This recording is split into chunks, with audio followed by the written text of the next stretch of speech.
21শে জুলাই তৃণমূলের শহীদ দিবসকে সামনে রেখে প্রস্তুতি সভা অনুষ্ঠিত হলো আরামবাগ হাসপাতাল মোড় এলাকায়। জানা গেছে, তৃণমূল দলনেত্রী মমতা বন্দ্যোপাধ্যায়ের ডাকে আগামী 21শে জুলাই কলকাতার ধর্মতলা ময়দানে তৃণমূলের পক্ষ থেকে শহীদ স্মরণে যে সভা হতে চলেছে তারই প্রস্তুতি নিয়ে মঙ্গলবার একটি প্রস্তুতি সভা অনুষ্ঠিত হলো হাসপাতাল মোড় এলাকাতে। সেখানে উপস্থিত ছিলেন আরামবাগ পৌরসভার চেয়ারম্যান সমীর ভান্ডারী, আরামবাগ সাংগঠনিক জেলা তৃণমূলের সহ সভাপতি অর্ঘ্য কুশারী, যুবনেত্রী প্রিয়াঙ্কা দাস সহ আরামবাগ পৌরসভার বিভিন্ন ওয়ার্ডের কাউন্সিলর থেকে শুরু করে তৃণমূলের একাধিক কর্মী সমর্থকেরা। যেভাবে তৃণমূল কংগ্রেস রেজাল্ট করেছে তা আপনাদেরকে সেজন্য আবার শুভেচ্ছা জানাই আমরা, এবং আরামবাগে আমরা ব্যাপকভাবে জয়লাভ করেছি। 21শে জুলাইয়ের মঞ্চ আগামী 26-এর বিধানসভার জন্য আমাদেরকে প্রস্তুতি নিয়ে নামতে হবে। এই বলে সকলকে শ্রদ্ধা এবং ভালোবাসা জানিয়ে মমতা বন্দ্যোপাধ্যায় জিন্দাবাদ এবং অভিষেক বন্দ্যোপাধ্যায় জিন্দাবাদ বলে আমি আমার বক্তব্য শেষ করছি। বলার মতন আর কিছু নেই, কারণ আপনারা শুনলেন আমার পূর্বের যে বক্তা তারা প্রত্যেকে সুন্দরভাবে আপনাদের বুঝিয়েছেন। অর্ঘ্যদা দীর্ঘক্ষণ ধরে বক্তব্য রেখেছেন এবং বুঝিয়েছেন কিভাবে আমরা 21শে জুলাই পালন করি এবং মমতা বন্দ্যোপাধ্যায়ের প্রথম দিন থেকে কিভাবে তারা সঙ্গে ছিলেন, আমরা সঙ্গে রয়েছি, আপামর জনগণ কিভাবে সঙ্গে রয়েছেন। আমার নতুন করে বলার মতন আপনাদের কাছে কিছু নেই।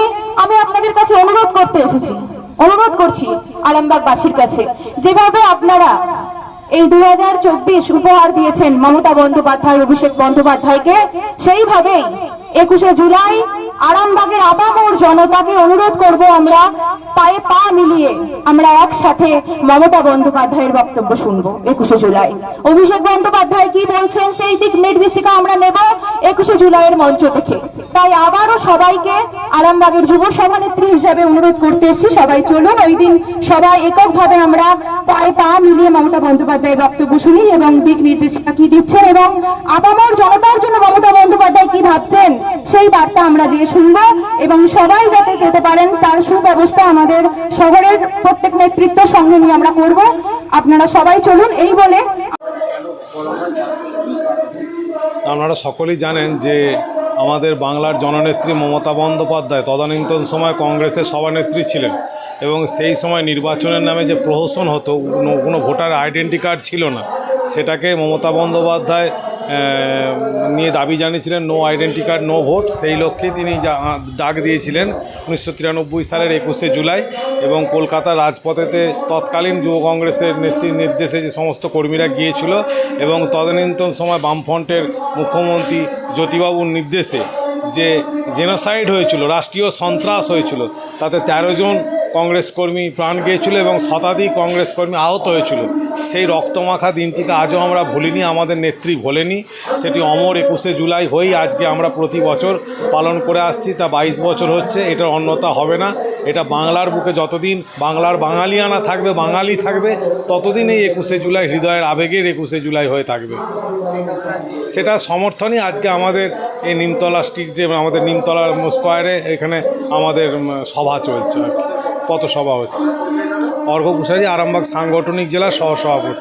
এখন আরামবাগেই রয়েছে প্রাণ আইভিএফ ফার্টিলিটি সেন্টার। নিঃসন্তান দম্পতিদের মুখে হাসি ফোটানোর বিশ্বস্ত প্রতিষ্ঠান প্রাণ আইভিএফ ফার্টিলিটি সেন্টার দক্ষিণবঙ্গের মধ্যে সর্ববৃহৎ এবং সর্বপ্রথম এআরটি গভর্নমেন্ট রেজিস্টার প্রাপ্ত আইভিএফ সেন্টার এখন আরামবাগেই। অল্প খরচে আইভিএফ পরিষেবা, বন্ধ্যাত্ব চিকিৎসার এক অভিনব অধ্যায়। প্রাণ আইভিএফ ফার্টিলিটি সেন্টার একেবারে অল্প খরচে পুরুষ ও মহিলার বন্ধ্যাত্ব পরীক্ষা, বন্ধ্যাত্ব চিকিৎসা সবকিছুই হয় আমাদের প্রতিষ্ঠানে। সুচিকিৎসার মাধ্যমে মা ও বাবা ডাক শুনতে পারবেন নিঃসন্তান দম্পতিরা।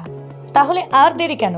আজই যোগাযোগ করুন প্রাণ আইভিএফ ফার্টিলিটি সেন্টারে। ঠিকানা বসন্তপুর, আমতলা, 2 নম্বর রেলগেট, আরামবাগ, হুগলি।